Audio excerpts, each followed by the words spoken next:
meron tayong malaking package. Lahat sila nakalagay. So syempre galing naman ko sa Lazada.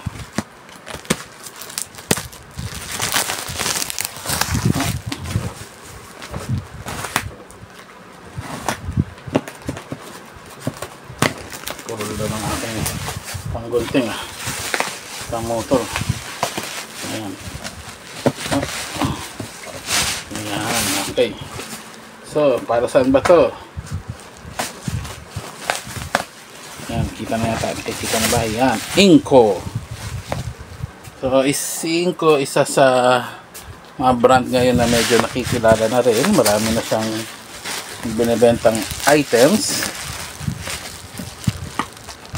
na mukhang ano naman, syempre mga ano to, rebranded na mukhang galing China. Anything else naman galing sa China. So although maganda naman so far yung mga nabibili ko sa kanila. So pangalawang welding machine ko na to galing kay Inco. Yung una yung rad, ano ba tawag doon, yung may rad pa. Ito ngayon is inverter na flux cord. Yan. So yung parang may tingga sa loob. So mas maganda kasi ito pag ang weldingan nyo ay mga yero. So magandang gamitin. So 120 amperes na nakalagay. IGBT. Ang una ko nung nabasa LGBT. So general welding. So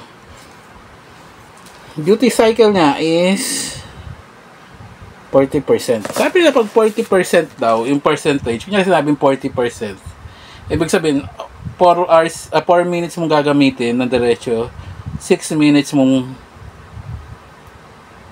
pahingahin. Parang ganun pagkarinig ko dati. Hindi ko alam kung totoo ba yung sinasabi ng vlogger na yun, ha? So, pero ganun. Ganun ang ano niya, pagkaka-explain sa duty cycle. So, dapat may hindi kasi ito talagang masasabing pang heavy duty. Pang ano lang ito eh. Ito yung mga pang bahay-bahay na pag simpleng DIY projects. So, yan So, nabili ko siya 4,600 yata. Hindi ko naabutan yung sale eh. Sayang. May naging 3,800 to eh. Meron ako isang binili kasing ganito. Hindi tumagal. Mumurahin lang yun eh. Tagwa 1,000 lang. So hindi ko pa naaayos. Pwede kong gawing piyesa-piyesa. Titingnan ko baka ano lang eh. Capacitor. Baka ganun lang. So tinaman na ako maghanungkat nun. So bumili na lang ako ng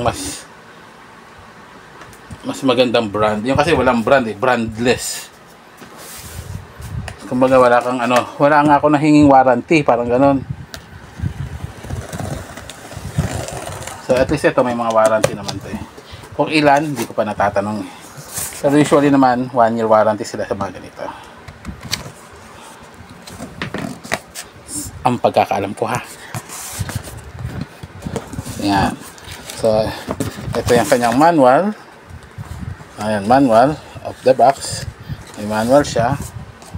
Babasahin na lang natin. So hindi natin matest-testing pa sa ngayon. Wala akong bakal, wala akong weldingin. Pero gusto ko lang makita nyo. Ito yung ano niya. Teka tanggalin natin sa box. Baba ko muna.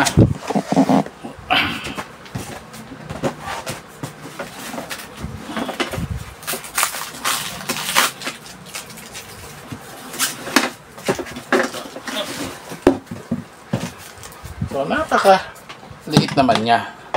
Yan. Diba? So, nandito, yung gano'n. Meron na siyang kasamang bala. So, papasok mo na siya dito, papunta doon. Tapos, meron din siyang kasamang extra nozzle. Yung nguso. Depende yata sa size to eh. Ayan. This complete set naman nandyan. So dito sa harap ang kanyang knob type.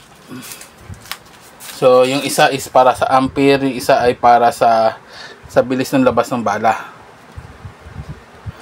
So again,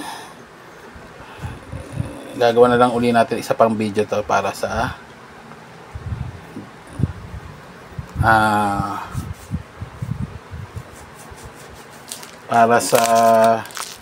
welding per se na. Till next video. Bye.